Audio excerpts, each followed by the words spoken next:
Assalamualaikum warahmatullahi wabarakatuh. Sebelumnya perkenalkan kami dari kelompok 2 akan menjelaskan materi mengenai karbohidrat khususnya di golongan monosakarida. Nah, karbohidrat itu sudah tidak asing lagi ya bagi kita. Kenapa? Karena dalam kehidupan sehari-hari sumber utama energi bagi tubuh kita itu berasal dari karbohidrat, yaitu nasi yang kita konsumsi sehari-hari. Nah, selain nasi, makanan yang mengandung karbohidrat misalnya ada singkong, ubi, mie instan juga merupakan salah satu jenis dari karbohidrat. Karbohidrat sendiri memiliki rumus empiris CH2O merupakan polihidroksialdehida dan polihidroksiketon atau zat-zat yang apabila dihidrolisis akan menghasilkan derivat dari senyawa-senyawa tersebut. Suatu karbohidrat dapat tergolong ke dalam aldehida apabila oksigen karbonilnya berikatan dengan suatu atom karbon terminal. Nah, dan dikatakan suatu keton apabila oksigen karbonil berikatan dengan suatu karbon internal. Nah, karbohidrat ini terbagi ke dalam 3 golongan utama. Yang pertama ada monosakarida, yang kedua oligosakarida, dan yang ketiga polisakarida. Nah, yang pertama monosakarida. Monosakarida sering disebut juga sebagai gula sederhana, merupakan karbohidrat yang tidak dapat dihidrolisis menjadi bentuk yang lebih sederhana lagi. Nah, dapat dikatakan bahwa monosakarida ini merupakan jenis karbohidrat yang paling sederhana. Monosakarida ini merupakan senyawa yang tidak berwarna, merupakan kristal padat yang mudah larut dalam air tetapi tidak larut dalam pelarut nonpolar. Nah, dapat dikatakan bahwa senyawa-senyawa monosakarida ini merupakan senyawa yang bersifat polar. Salah satu contoh dari monosakarida yang pertama ada gliserosa. Nah, dalam strukturnya terdapat satu gugus fungsi CHO, yang menandakan bahwa gliserosa ini merupakan karbohidrat golongan aldehida. Nah, terus ada dihidroksiaseton. Nah, dalam strukturnya terdapat satu gugus fungsi C rangkap 2O. Nah, C rangkap 2O ini menandakan bahwasanya dihidroksiaseton itu merupakan karbohidrat golongan keton. Lalu ada beberapa monosakarida yang lazim. Yang pertama ada glukosa. Glukosa merupakan monosakarida yang sangat penting. Terkadang dinamakan sebagai gula darah. Nah, dinamakan gula darah ini karena dijumpai dalam darah, ataupun gula anggur karena dijumpai dalam buah anggur, atau dektrosa karena mampu memutar bidang polarisasi ke kanan. Nah, binatang menyusui atau mamalia dapat mengubah sukrosa atau laktosa, maltosa dan pati menjadi glukosa yang kemudian dapat digunakan sebagai energi oleh organisme atau disimpan sebagai glikogen. Bila organisme itu memerlukan energi, glikogen diubah lagi menjadi glukosa. Nah, karbohidrat yang berlebih dapat diubah menjadi lemak. Oleh karena itu, orang bisa gemuk meskipun tidak memakan lemak, tetapi dapat dikatakan orang gemuk itu diakibatkan oleh karbohidrat itu sendiri. Nah, karbohidrat dapat juga diubah menjadi steroid dan secara terbatas menjadi protein. Sebaliknya, suatu organisme dapat mengubah lemak dan protein menjadi karbohidrat. Lalu yang kedua ada fruktosa. Fruktosa sering juga disebut sebagai levulosa karena memutar bidang polarisasi ke kiri, adalah gula yang paling manis yang terdapat dalam buah-buahan dan madu maupun dalam sukrosa. Lalu ada galaktosa, terdapat dalam disakarida laktosa dalam keadaan terikat dengan glukosa. Lalu ada ribosa dan deoksiribosa, membentuk sebagian kerangka polimer dari asam-asam nukleat. Awalan deoksi berarti minus suatu oksigen. Struktur ribosa dan deoksiribosa adalah sama, kecuali bahwa deoksiribosa itu tidak mempunyai oksigen pada karbon nomor 2. Klasifikasi monosakarida. Nah, struktur monosakarida itu terdiri dari gugus aldehid atau keton dengan 2 atau lebih dari gugus hidroksilnya. Monosakarida yang memiliki gugus fungsional aldehid disebut sebagai aldosa. Nah, jadi kenapa dinamakan aldosa? Karena penamaan karbohidrat biasanya diakhiri dengan kata osa. Nah, sedangkan kata ald di awal merupakan diambil dari kata aldehid itu sendiri. Makanya monosakarida yang memiliki gugus fungsional aldehid disebut sebagai aldosa. Nah, sedangkan yang memiliki gugus keton disebut ketosa. Nah, sama seperti yang aldosa, kata ketosa juga, kata osanya itu diambil dari penamaan senyawa karbohidrat yang selalu berakhiran osa. Dan ketnya itu diambil dari kata keton. Selain dari gugus fungsionalnya itu sendiri, klasifikasi monosakarida biasanya dapat pula diklasifikasikan berdasarkan banyaknya atom karbon dalam suatu monosakarida itu sendiri. Nah, banyaknya atom karbon itu biasanya dikatakan atau dinyatakan dengan tri, tetra, dan seterusnya. Nah, biasanya itu 3 sampai 7. Misalnya, suatu triosa ialah monosakarida 3 karbon. Lalu heksosa itu dapat dikatakan sebagai monosakarida 6 karbon. Nah, glukosa itu merupakan suatu heksosa. Nah, kan glukosa dengan rumus empiris C6H12O6 kan udah terlihat ya memiliki jumlah atom karbonnya yaitu 6. Maka dikatakan sebagai heksosa. Nah, istilah dari yang berdasarkan gugus fungsional dan berdasarkan jumlah atom karbon dapat digabung. Contohnya, glukosa. Glukosa adalah suatu aldoheksosa. Nah, kenapa dinamakan aldoheksosa? Karena glukosa ini merupakan monosakarida yang memiliki gugus fungsional aldehid. Makanya dikatakan sebagai aldo atau aldosa. Dan juga memiliki jumlah atom karbon 6 yang menandakan bahwa senyawa tersebut merupakan heksosa. Nah, maka dari itu glukosa dinamakan suatu aldoheksosa atau aldosa 6 karbon gitu. Sedangkan misalkan ribosa. Ribosa adalah suatu aldopentosa atau aldosa 5 karbon. Berarti ribosa itu memiliki jumlah atom karbonnya sebanyak 5, makanya dikatakan penta atau 5 karbon. Nah, berbeda dengan gugus fungsional aldehid, monosakarida yang memiliki gugus fungsional keton, ketosa atau ketosa itu sering diberi akhiran sebagai ulosa gitu. Nah, misalnya fruktosa merupakan suatu contoh heksulosa ketosa 6 karbon. Nah, kan fruktosa memiliki jumlah atom karbon sebanyak 6, maka dikatakan sebagai heksosa. Nah, dan fruktosa itu merupakan bagian dari gugus fungsional keton, makanya dinamakan sebagai ketosa. Namun, apabila penamaannya digabung tidak menjadi ketoheksosa seperti aldehid ya, tetapi penamaannya itu menjadi heksulosa yang diberi akhiran ulosa.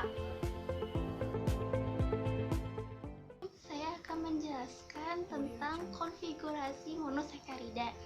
Nah, monosakarida itu sendiri juga memiliki struktur yang sama satu sama lainnya, tapi ada beberapa struktur monosakarida yang berbeda, yaitu contohnya glukosa dan fruktosa.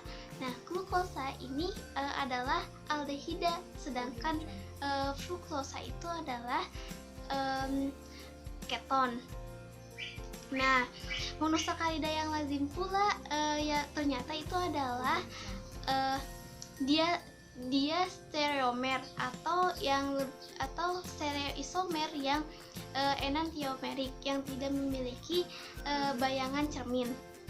Contohnya apa? Contohnya glukosa dan galaktosa. Nah, glukosa dan galaktosa ini adalah epimer satu terhadap yang lain.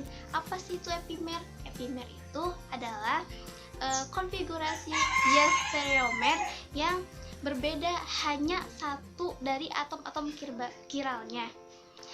Kemudian ada beberapa bagian. Nah, yang bagian pertama ini adalah sistem D dan L, di mana sistem D dan L ini terjadi karena ahli kimia zaman dahulu itu tidak menemukan konfigurasi mutlak atau dan maka mereka itu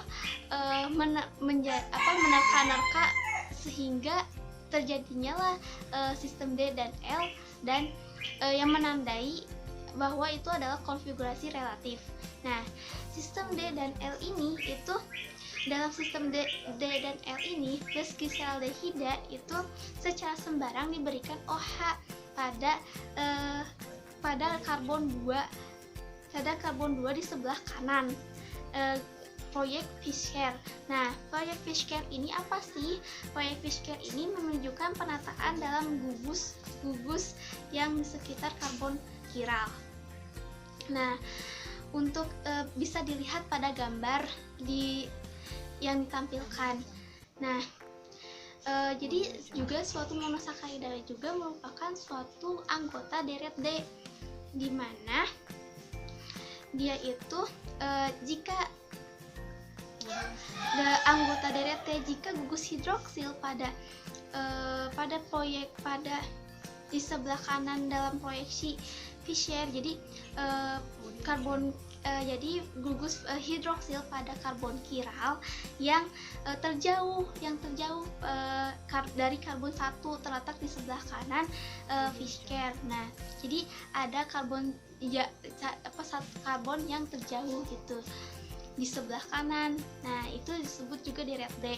Nah, kemudian untuk jika OH-nya itu karbon kiral yang diproyeksikan ke sebelah kiri, OH yang terakhir itu diproyeksikan ke sebelah kiri,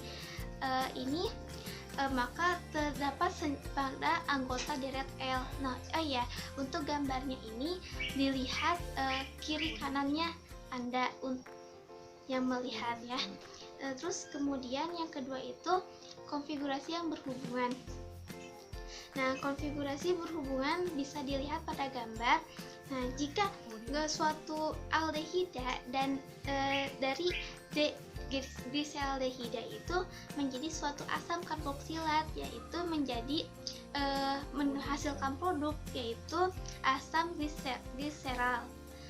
Nah, produk itu walaupun memutar ke kiri tidak menjadi deret L, tapi tetap menjadi deret D. Nah, untuk dapat dilihat dari gliserol, ada juga dapat dilihat gambar konfigurasi asam-asam tartarat, nah yang terhadap gliseraldehida. Nah, ditunjukkan pada gambar itu menghasilkan 2 produk dari 3 isomer asam tartarat. Nah, yang tahapan yang pertama itu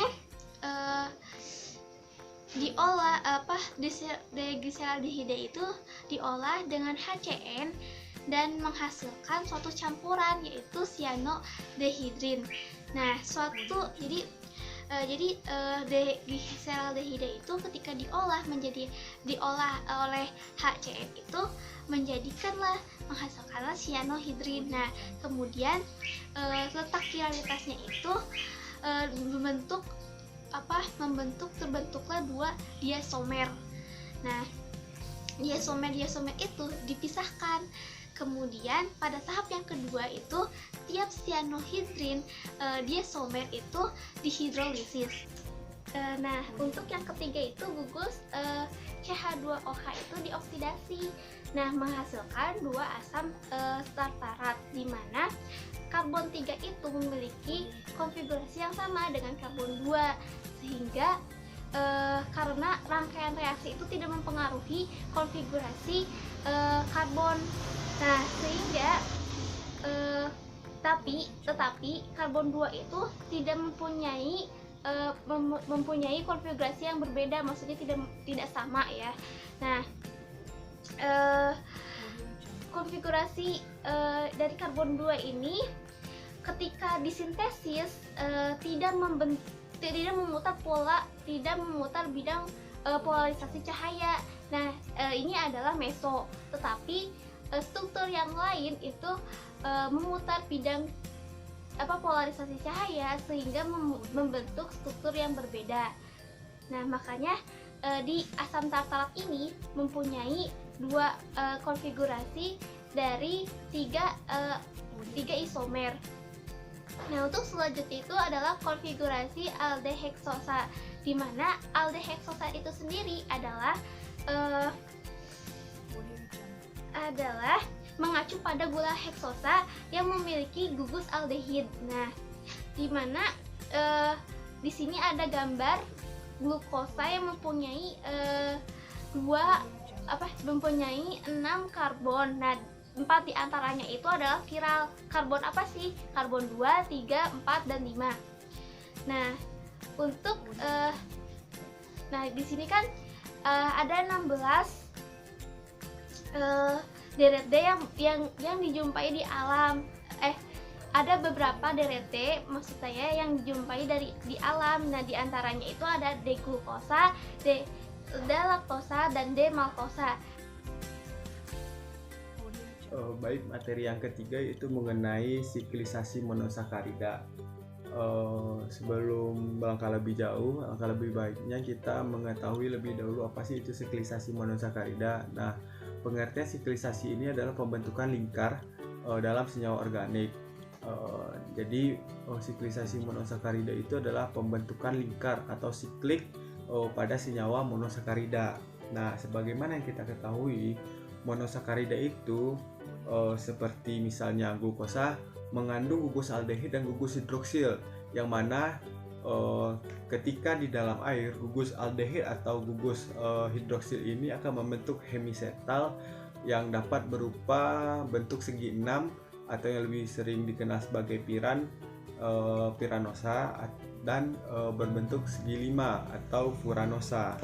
Nah, dalam siklisasi monosakarida ini bentuk hemisetal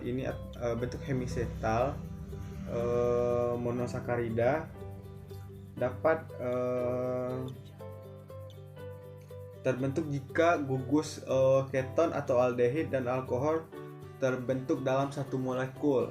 Nah, bisa dilihat di PowerPoint di sebelah samping saya. Nah, contohnya di sini yaitu 4-hidroksipentanal.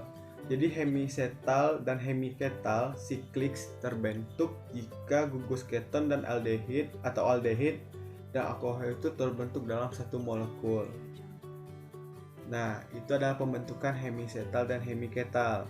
Nah, terus yang selanjutnya itu kita membahas tentang pembentukan cincin pada monosakarida. Nah, disinilah yang dikatakan sebagai siklisasi monosakarida atau pembentukan lingkar atau pembentukan cincin atau yang kita kenal sikliks. Jadi pada umumnya monosakarida itu ditulis dalam bentuk proyeksi Fischer. Nah, dalam pembentukan sikliks atau pembentukan cincin monosakarida ini kita harus mengubah suatu bentuk monosakarida itu dari proyeksi Fischer menjadi proyeksi atau menjadi rumus Haworth. Nah, rumus Haworth ini adalah rumus atau suatu struktur yang mana pembentukan siklik, struktur siklik itu dibentuk dari proyeksi Fischer dalam pembentukan cincin monosakarida. Nah, bisa dilihat di sebelah samping PowerPoint itu ada poin B yaitu pembentukan cincin piranosa dan poin C adalah pembentukan cincin furanosa.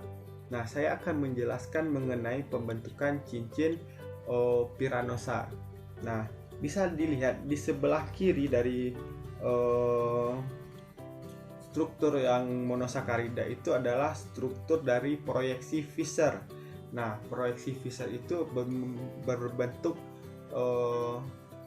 suatu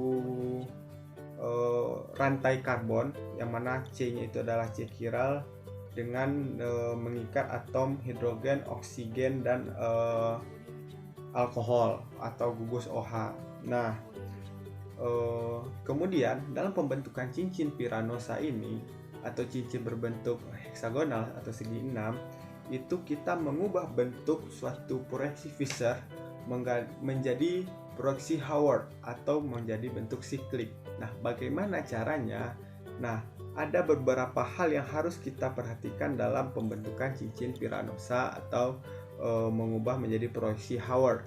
Yang pertama itu adalah jika kita lihat di sebelah kiri kanan dari C chiral yang pada proyeksi Fischer itu adalah mengikat gugus-gugus yang telah disebutkan tadi, yaitu ada gugus hidrogen, alkohol, dan oksigen. Nah, caranya adalah yang pertama, kita lihat di bagian C nomor 5 yang berwarna merah. Nah, yang pertama yang harus dilakukan adalah bagian sebelah kiri dari atom C chiral yang berwarna merah di sini itu jika ditempatkan dalam proyeksi Howard atau bentuk segi 6 itu harus berada pada posisi atas. Jadi penulisannya itu berada di posisi atas. Nah, sedangkan untuk bagian sisi kanan dari atom C chiral pada proyeksi Fischer itu berada di bagian bawah atom C pada proyeksi Howard. Nah, bisa dilihat sendiri pada proyeksi Howard-nya itu telah disusun ya di sini. Jadi kita lihat salah satu poinnya itu pada atom C nomor 2. Nah, pada atom C nomor 2 di proyeksi Fischer atom H itu berada di sebelah kiri. Nah, pada proyeksi Howard letaknya itu adalah bagian atas posisi dari atom C-nya. Sedangkan yang OH pada proyeksi Fischer itu berada di sebelah kanan. Nah, sehingga pada proyeksi Howard letaknya menjadi di bawah atom C pada rantai sikliknya. Nah, terus bagaimana penamaannya? Untuk penamaan proyeksi Fischer itu terbagi menjadi dua. Ada yang diberikan awalannya itu D atau dextro, dan ada diberikan nama awalannya itu L. Nah, penamaan D atau L ini bisa kita lihat lagi dari nomor atom C yang kelima. Nah, jika pada atom C yang kelima itu pada sebelah kanan atom C itu adalah OH, maka namanya adalah deoksiroglukosa.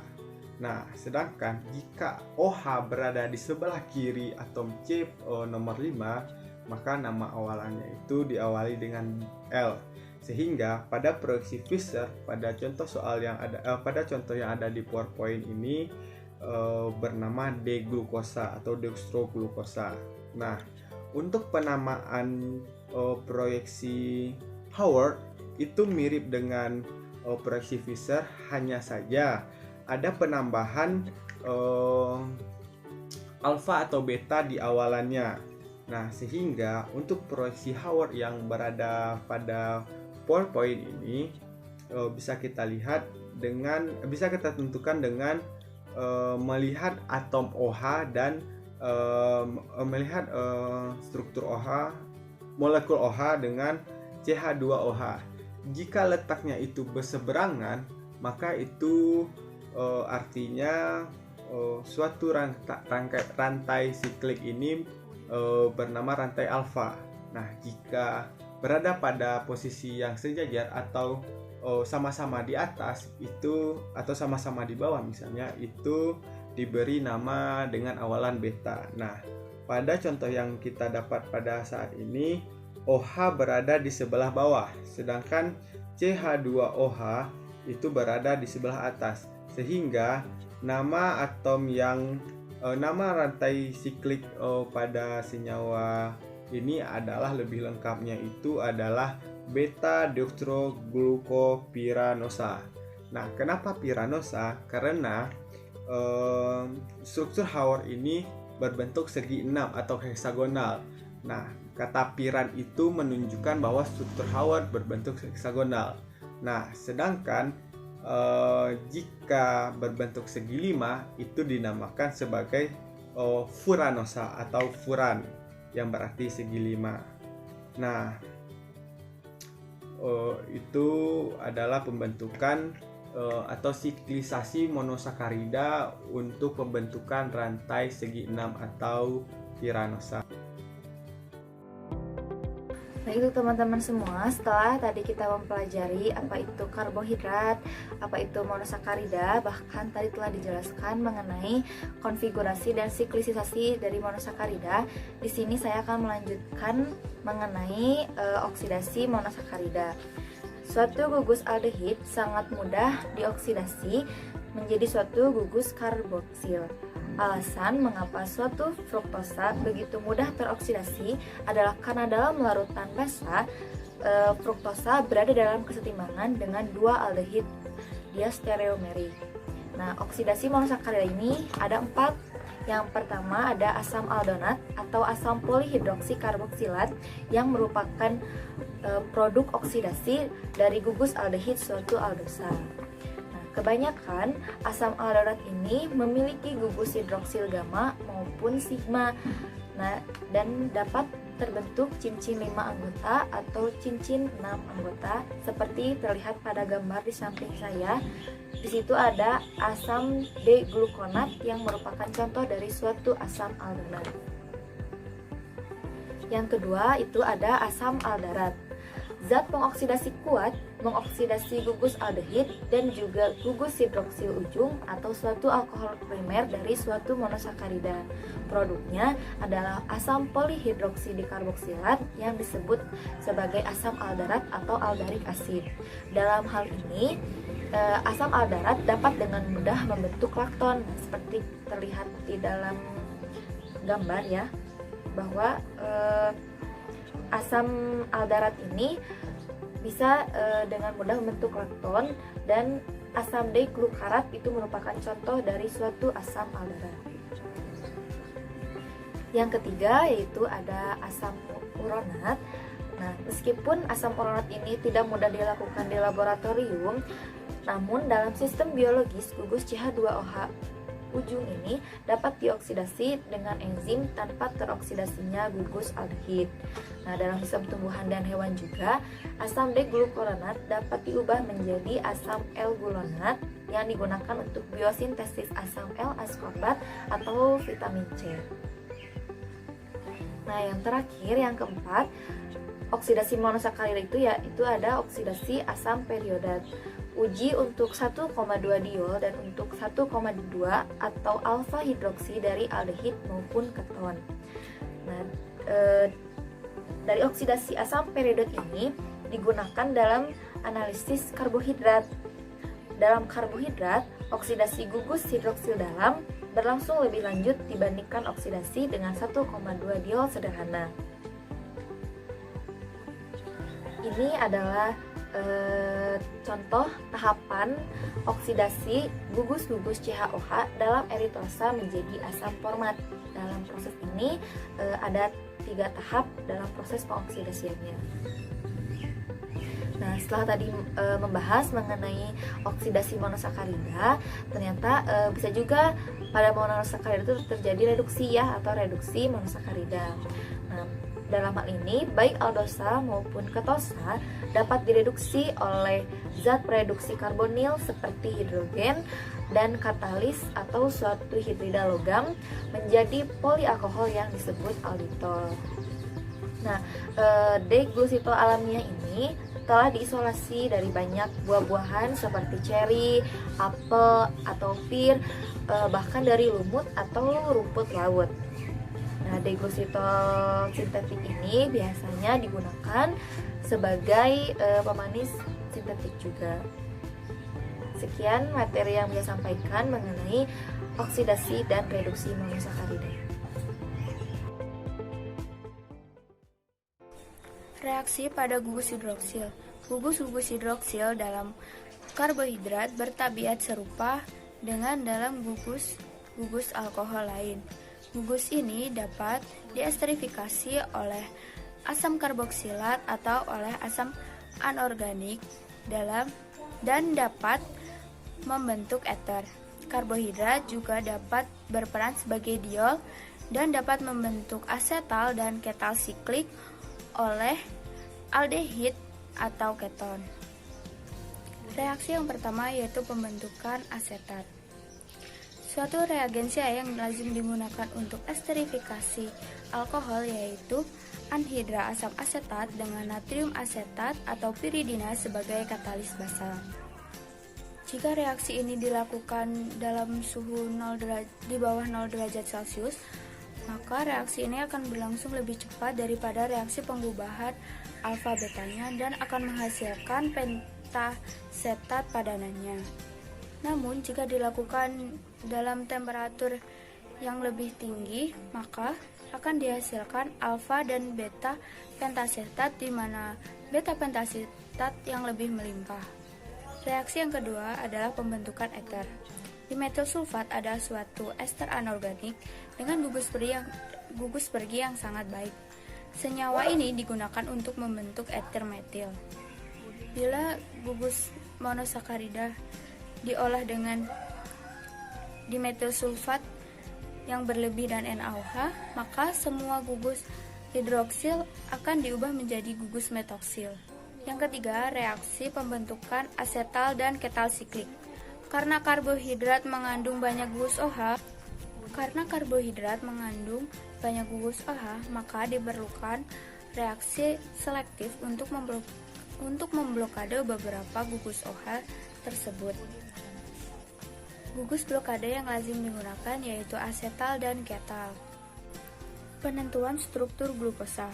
Fischer mengasumsikan bahwa OH pada karbon 2 D-gliseraldehid dan dengan demikian OH pada karbon 5 dalam D-glukosa diproyeksikan ke kanan dalam proyeksi Fischer.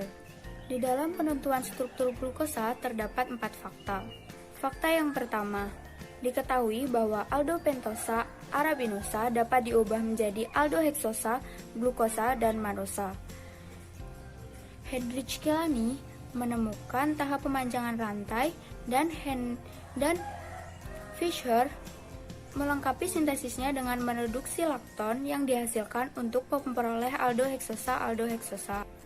Reaksi ini kemudian dikenal dengan sintesis Kilani-Fischer. Karena arabinosa menghasilkan glukosa dan manosa, maka ketiga gula ini mempunyai konfigurasi yang sama pada ketiga karbon kiral terakhir, yaitu karbon ketiga, keempat, dan kelima dari glukosa dan manosa. Glukosa dan manosa hanya berbeda dalam konfigurasi karbon kedua. Fakta yang kedua, Fischer menjumpai bahwa oksidasi dari kedua gugus ujung dari arabinosa menghasilkan suatu dwi-asam yang aktif optik dan bukan dwi-asam meso. Oleh karena itu, Fischer menyimpulkan bahwa karbon 2 dalam arabinosa pasti memiliki OH di kiri. Seandainya di kanan akan diperoleh dwi-asam meso. Fakta ketiga, Fischer menjumpai bahwa glukosa dan manosa dioksidasi menjadi dwi-asam aktif optis. Ini berarti bahwa OH pada karbon 4 dari kedua monosakarida ada di kanan. Seandainya di kiri, maka akan dihasilkan dwi-asam meso. Fakta keempat yaitu gula gulosa atau aldoheksosa lain dan glukosa keduanya menghasilkan dwi-asam yang sama bila dioksidasi. Di antara dwi-asam yang mungkin dapat diperoleh dari kedua struktur yang merupakan glukosa dan manosa, hanya satu yang dapat berasal dari dua gula yang berlainan. Jika kedua gula ini menghasilkan dwi-asam yang sama, maka struktur kiri adalah glukosa dan struktur kanan adalah gulosa, dan aldoheksosa yang menghasilkan manosa. Kemudian ada penentuan ukuran cincin. Suatu monosakarida bereaksi dengan dimetil sulfat untuk menghasilkan suatu struktur yang termetilkan secara lengkap. Dalam larutan asam, metil glikosida termetilkan dapat dihidrolisis dan cincinnya terbuka. Gugus-gugus metoksil adalah eter, tidak dipengaruhi oleh reaksi ini. Oleh karena itu, asetal yang terhidrolisis hanya mempunyai satu gugus hidroksil. Penentuan posisi gugus hidroksil ini merupakan informasi yang diperlukan untuk mengetahui ukuran cincin dari asetal asli. Dari glukosa termetilkan, kedua dwi-asam metoksi yang yang dijumpai sebagai produk utama. Di sini saya akan memaparkan sedikit mengenai disakarida. Nah, di mana disakarida itu adalah senyawa karbohidrat yang terbentuk ketika dua monosakarida mengalami reaksi kondensasi yang melibatkan terlepasnya suatu molekul yang sangat kecil. Contohnya itu seperti H2O atau air. Nah, disakarida juga merupakan suatu oligosakarida yang paling banyak terdapat di alam.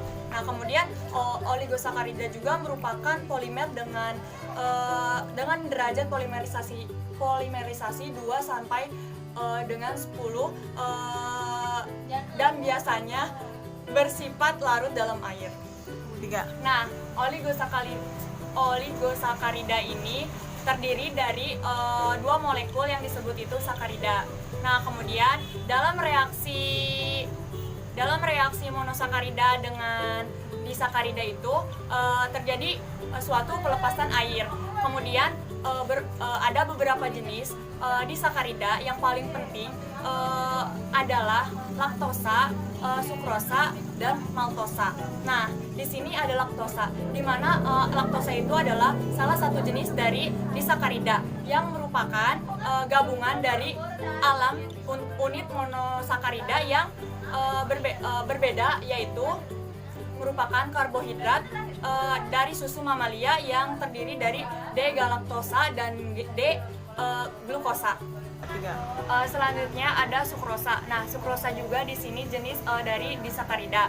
Nah, yang terbentuk dari unit monosakarida yang berbeda, yaitu antara molekul glukosa dan suatu molekul fruktosa. Nah, di sini ada mekanismenya. Nah, di situ ada terikat delta glopiranosa dengan beta fructoronosa. Nah, selanjutnya yaitu ada maltosa. Di sini juga maltosa adalah salah satu jenis dari disakarida. Nah, maltosa ini terbentuk dari dua larutan monosakarida yang sama, yaitu glukosa. Jadi maltosa itu sama dengan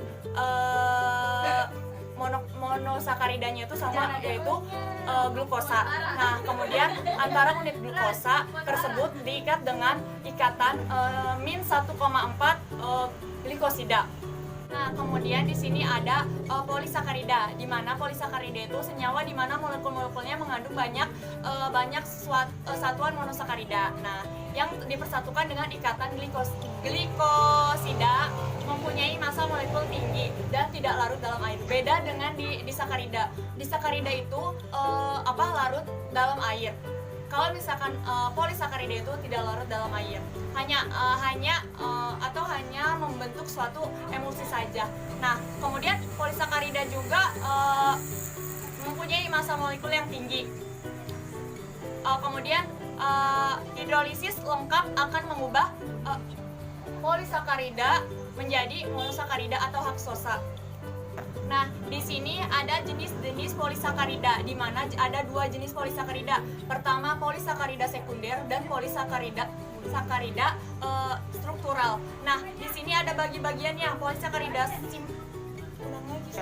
di sini ada jenis-jenis polisakarida terbagi menjadi dua, yaitu ada polisakarida simpanan dan ada polisakarida struktural. Nah, di polisakarida simpanan itu ada pati, di mana si pati itu adalah polisakarida simpanan dalam tumbuhan, di mana tumbuh-tumbuhan itu mengandung terdapat pati tersebut. Kemudian selain pati ada glikogen. Nah, di mana glikogen ini adalah polisakarida simpanan dalam tubuh hewan. Nah, di dalam tubuh hewan itu terdapat glikogen. Selain ada glikogen juga ada dextran, di mana dextran itu adalah polisakarida pada bakteri. Nah, dan yang terdiri atas glukosa rantai delta 1-6 yang memiliki cabang delta 1-3 dan beberapa memiliki cabang delta 1-3 min2 atau delta 1-4. Nah, kemudian ada polisakarida struktural, di mana di sini ada selulosa. Nah, sudah dijelaskan tadi selulosa itu adalah komponen utama penyusun dinding sel dalam tumbuhan. Selulosa itu terdapat pada tumbuh-tumbuhan.